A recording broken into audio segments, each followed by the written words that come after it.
A suspect is in custody tonight for the horrific Queens double murder. Police arresting the man who they believe tortured and killed an elderly couple. Newly obtained footage showing the suspect interacting with the unassuming victims moments before the attack. Fox 8 Jessica Formoso is live in Flushing with the very latest. Jess?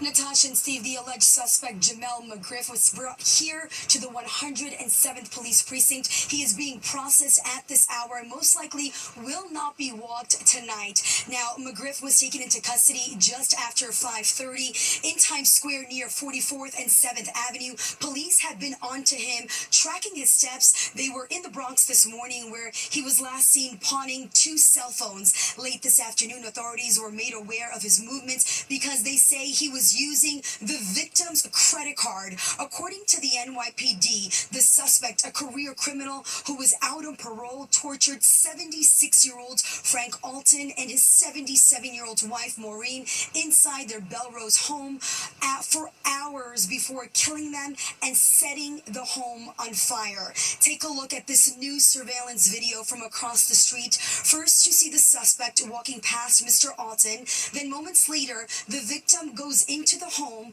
with the suspect waiting at the gate before following him inside. The suspect was inside that home for 5 hours. Since then, it's been a manhunt. Police warning the public he was armed and dangerous, but tonight, the alleged suspect is off the streets. Now back here live, again, the suspect is being processed as this hour. Charges are still pending. We're live in Flushing. I'm Jessica Formoso, Fox 5 News. Natasha, Steve. All right, Jess, thank you so much. Police say a boy shot 2 fellow students before shooting himself at a high school outside Denver, Colorado.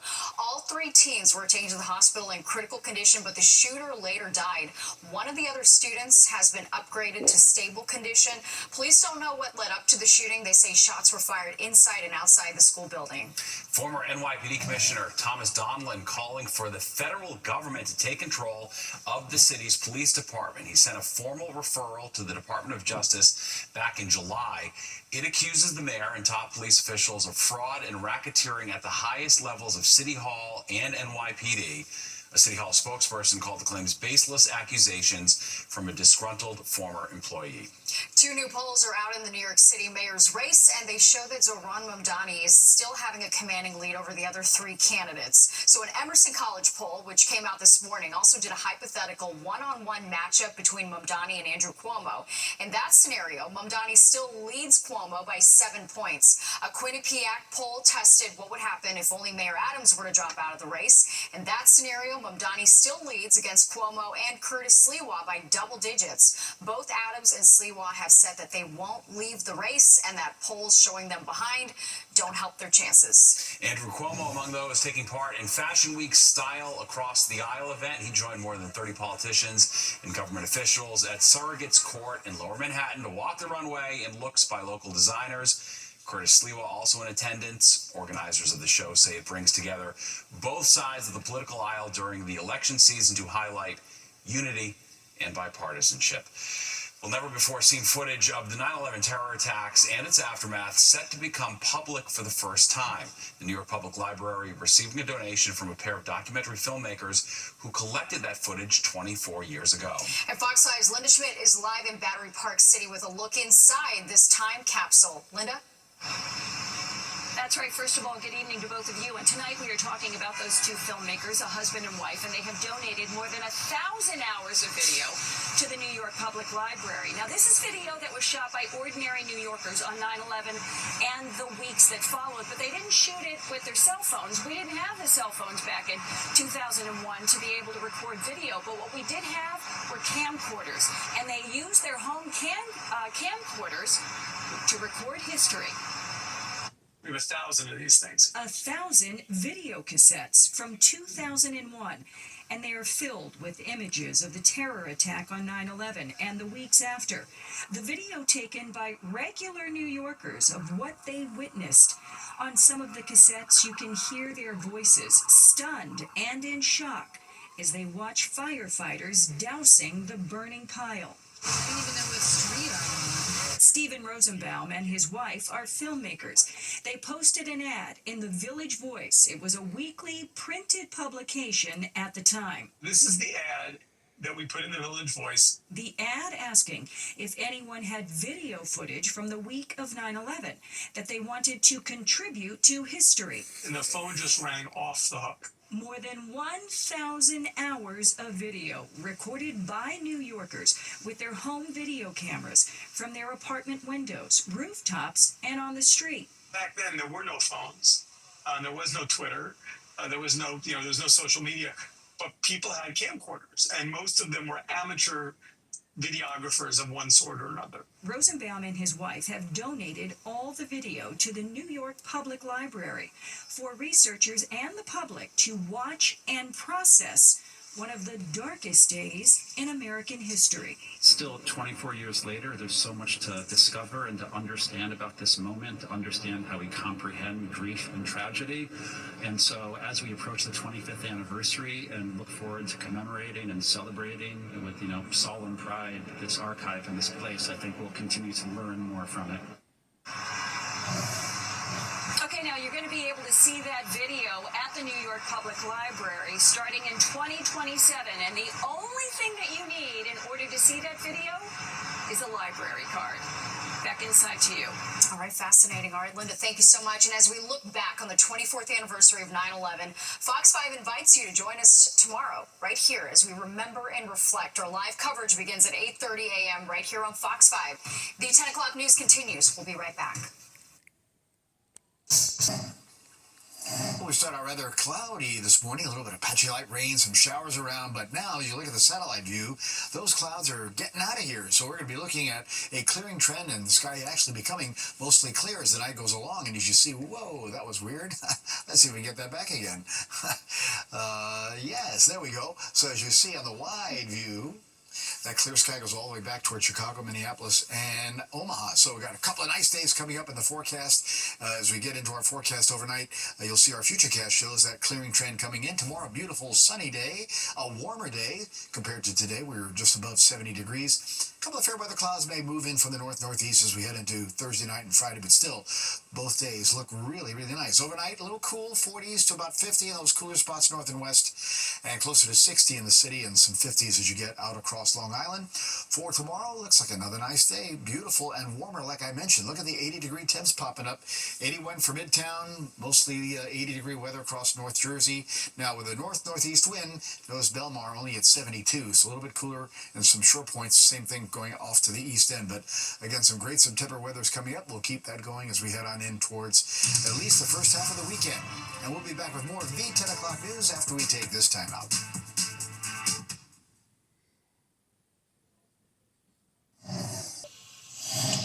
Welcome back. Organizations across the city gathering on the Intrepid to pack 2 million meals for New Yorkers facing food insecurity. All right, it's all for the 9/11 Day of Service, honoring the lives of those who lost their lives 24 years ago while celebrating the resilience of first responders. And Fox was one of the organizations pitching in. Crystal Young was on hand and spoke with some of those taking part in the call to action. Well, the 9/11 Day of Service is underway here at the Intrepid. There are hundreds of volunteers that are packing meals joyfully. I'm going to slide over and introduce someone to you who was part of the moment of silence earlier this morning and who has a connection to 9/11. Hello, James Dowdell. Hello. So talk to me about your connection to 9/11. I understand that you lost someone very close to you. Yeah, I lost my father, Lieutenant Kevin Dowdell, on 9/11 rescue corps. So what does 9/11 mean to you? Every year when that time rolls around, what are you thinking about? What are you feeling? I'm trying to just remember and reflect and kind of keep their memories moving forward, right? And trying to educate the children and about what happened and try to make sure that our kids are raised with the patriotism and the understanding of the sacrifices that are made. Absolutely. You have to keep their name alive, speak it often. Do you have children? I do. I have 3 children. So you got to talk about Grandpa as much as you can so they feel his presence and what he meant to this world, to New York City, and to your family. Absolutely. That's the goal. Well, thank you for being here. Thank you so much for having me. I'm going to slide over now to Beth Marr. She is a happy Fox volunteer. Beth, why did you decide that it was important for you to be here today? Well, my dad was a first responder on 9/11, FDNY, and the 34 Ladder 21, and he passed away a few years ago from World Trade Center in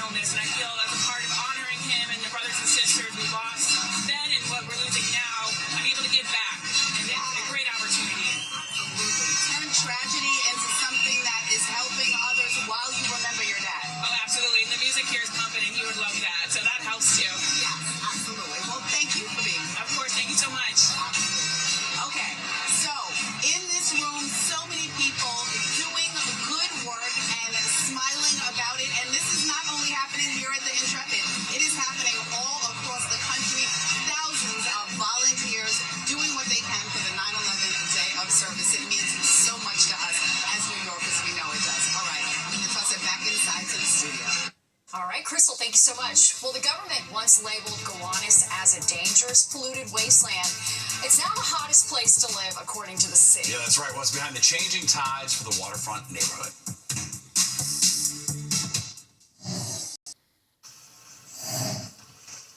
It's marketed as a new, alluring waterfront, but for years it stunk. Gowanus is apparently, though, experiencing a turning point. So the neighborhood is set to be one of the hottest places to live in Brooklyn, according to the city's Department of Planning. Fox 8's Kendall Green is taking a look at the buildings going up. Regardless of your interest, you can find it in Brooklyn, whether it's a gym, a lounge, or a place for a nice laugh. I'm going to a comedy show at the Bell House, which has some of my favorite comics. It's what attracts so many businesses and residents to the borough, like Julie Lee. We built it for that exact reason. Bring people together for a love of food and drinks and events. The co-owner of Park Life opened up her second business in Gowanus in 2017 after seeing tons of new faces in the neighborhood that's been booming since the pandemic. I think it's because it's nestled in between already existing established neighborhoods. It's kind of like it feels like a destination, but it's actually close to everything. Gowanus is listed alongside two other neighborhoods, Flatbush and Greenpoint, thriving in Brooklyn, according to a new report from the New York City Department of City Planning. If you've lived in the city for any period of time, you hear Gowanus and you think Superfund site, industrial warehouses. You don't exactly think a residential neighborhood, but rezoning here has really fueled a building boom. If you can just walk around the neighborhood, I mean, every avenue has a building going up. Grace Lee started her franchise Code Ninjas there too. We teach kids computer programming through game development. Grace gets why the borough's added nearly 25,000 new residents within just a year's span, a good chunk of them landing in Gowanus. Now, we spoke to a lot of people here in Gowanus, and surprisingly, many of them didn't live here, which is an added bonus for the business owners because they say hopefully they see something they like and decide to stay. Gowanus is going to continue to boom. You know, right now you have a lot of development along the canal.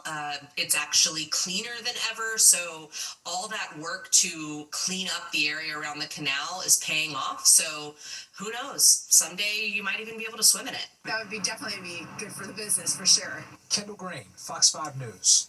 That is ambitious. Yeah, I know. We did that story about potentially swimming in it someday. You first. All right, let's go to Nick now for a look at the forecast. And not a great day today, but the good news is we get back on track tomorrow. Yeah, we will. And it's going to be some great weather. It's going to be warmer tomorrow as well. Things started to improve late today. We still have a bit of cloud cover outside. As you take a look at the GW Bridge there, traffic seems to be moving okay. 73 and 60 today. Again, another day below average. Now average high 78, but we'll do better than that tomorrow. And we'll be right around that number right into the weekend. So again, good news on the way. 64 is our average low. The record low, though, 43. That was 2 days in a row back there in 1883 for record lows. Sunrise 632 down, 713. Right now, it's still mostly cloudy at 70. Winds out of the north, but it's lightened up 5-10 miles an hour. Steady pressure 30-10. That's still a pretty good strong pressure reading. All right, let's look at the temperatures. We're not really all that cool compared to last night. We're at 58 now at Poughkeepsie, Sussex 64, 70 in the city to Islip, low 60s in the Hamptons, 60s to Connecticut, and heading down to the Jersey Shore. And again, a little bit better than last night, 5, 6, 7 degrees, somewhere along those lines. All right, wind again out of the north to northeast. That will stay that way into tomorrow, but it'll stay light, about 5 to 10 miles per hour or so. We do still have a coastal flood advisory, though. This is for the Jersey Shore. This is going to go about 4 o'clock tomorrow. Same deal with Lower Westchester and Southwest Connecticut. Nassau counties will expire at 2 p.m. again, really during the time of high tide, as we still see that north-northeast wind kind of rising the tides there, and that little storm that's passed offshore today. Okay, low 70s, highs today at the city, 76 Poughkeepsie, 77 Scranton for the warm spot on the map, then only 68 at Belmar, but again, the wind coming right off the ocean. 70s into New England, back westward to Rochester, 77. A little cooler Washington, D.C. today. They were only at 70, but then we picked up 80s again, Chicago and Cincinnati. That's about a 10-degree warm-up from this time yesterday, so some good news for them as well. 88 in Nashville, and we're going to get a little sample of some 80-degree weather around here as we head into tomorrow. All right, so the clouds that we had earlier, again, the real thicker clouds and any showers, they're way offshore. Wide view is going to show dry weather going all the way back into the middle part of the country. So that's going to give us a couple of days of some really nice weather. That front is still stalled, though, for South Florida, Central Florida, getting some more scattered showers. Our next chance of rain looks like it might sneak in here now late on Sunday. I was hoping we would get through the weekend completely dry. That may not be the case. We'll have to watch that and give you an update for tomorrow. But overnight, we're going down to the 50-degree range. Even some upper 40s north and west, about 60, 61 or so in the city, and 50s as you get from the Long Island coastline down to New Jersey. Tomorrow it's 70s to about 80. I think inland areas may even be in the lower 80s. Through about 81 for Midtown. Tomorrow night looks okay. 50s in the suburbs, 60s in the city, and then as we head into Friday, again, another nice day, mid and upper 70s with lots of sunshine. All right, boaters, your winds will be out of the northeast, 7 to 15 tomorrow, still a little choppy, 3 to 6 foot waves on the ocean. That small craft advisory goes till 11 a.m. tomorrow, and pretty good day at the beach, though.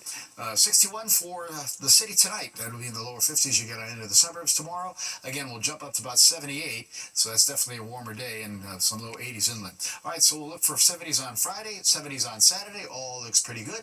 And we head towards Sunday, maybe get some late day showers. Certainly, I think they may last into Monday. We'll see how that plays out. We'll stay in the mid and upper 70s for Tuesday and Wednesday as well. Steve and Natasha. All right, thanks, Nick. Well, it's a bench like no other, stolen from a home in Queens. Locals are furious. Their message for the thieves.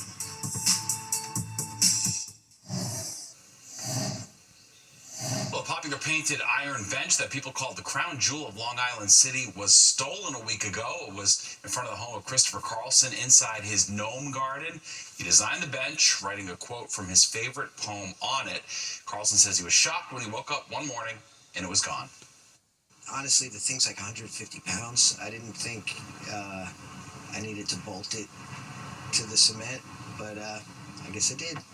I'm not angry as much as just a little let down, but that's it. I mean, I'll build something else. And Carlson had cameras in front of his house, but unfortunately they were down that day. Well, tomorrow marks 24 years since the 9/11 attacks, and there's a new push to make sure students learn about the events of that tragic day. All right, teachers say it's especially important in the digital age due to misinformation online. Fox 5's Jody Goldberg shows us the lessons being taught in school. We're going to be discussing 9/11 a little bit. For social studies teacher Nicole Hanovich, September 11th isn't just history in a textbook. It's personal, brought to life on a table she calls her exhibit. I'm a literal primary source. I set up an exhibit full of primary sources for the kids to look at. Nicole was in 4th grade when the towers fell back in 2001. Her father, a Port Authority officer, was off that day, but spent the weeks that followed working long shifts at Ground Zero. I just remember a lot of people calling to check in on my dad.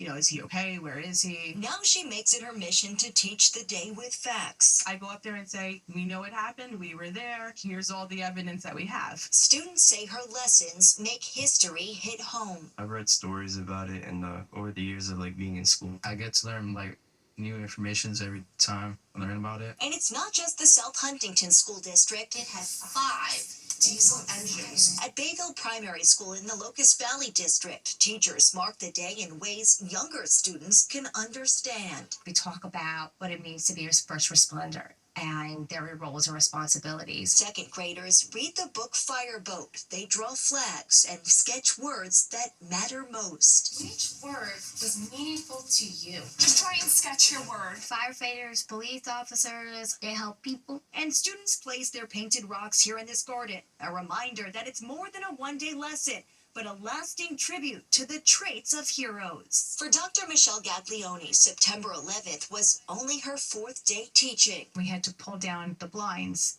to protect the children from seeing the smoke plume. More than 2 decades later, her students are still coming in with questions. A lot of them asked lots of questions about what happened to, families that were fractured. How did they rebuild? Did people need therapy? She says teaching 9/11 goes beyond the curriculum. As a history teacher, it's not just my job. It is my absolute duty to commemorate those that we lost. And these teachers say it's everyone's duty to reflect and remember so those lost are never forgotten. On Long Island, Jody Goldberg, Fox 5 News. It's more of the 10 o'clock news straight ahead. We'll be right back.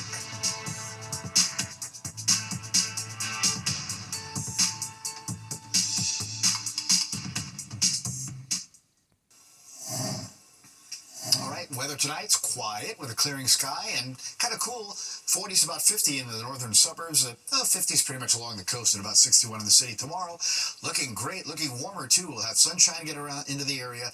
80 or greater from the city on north and west. A couple of 70s again along the coast, and we're going to keep that great weather going into Friday and Saturday as well. Natasha and Steve. All right, Nick, thank you. And recapping our top story today, authorities now saying they are seeking a new person of interest in the assassination of Charlie Kirk. Kirk was a young, influential conservative activist and close ally of President Trump. More than 8 hours after he was shot dead, no one is in custody. All of this unfolding just after lunch in Utah, with video capturing the chaos at Utah Valley University in the moments after the deadly shooting. 31-year-old Charlie Kirk leaves behind a wife and two young kids. All right, don't go anywhere. Battleground NYC, the fight for your vote is next at 11 with host SE Cup, and that does it for us tonight. If you missed any part of the 10 o'clock news, you can always catch an encore on our free streaming app, Fox Local. Or you can stream our newscast anytime. Have a great night. We'll see you tomorrow.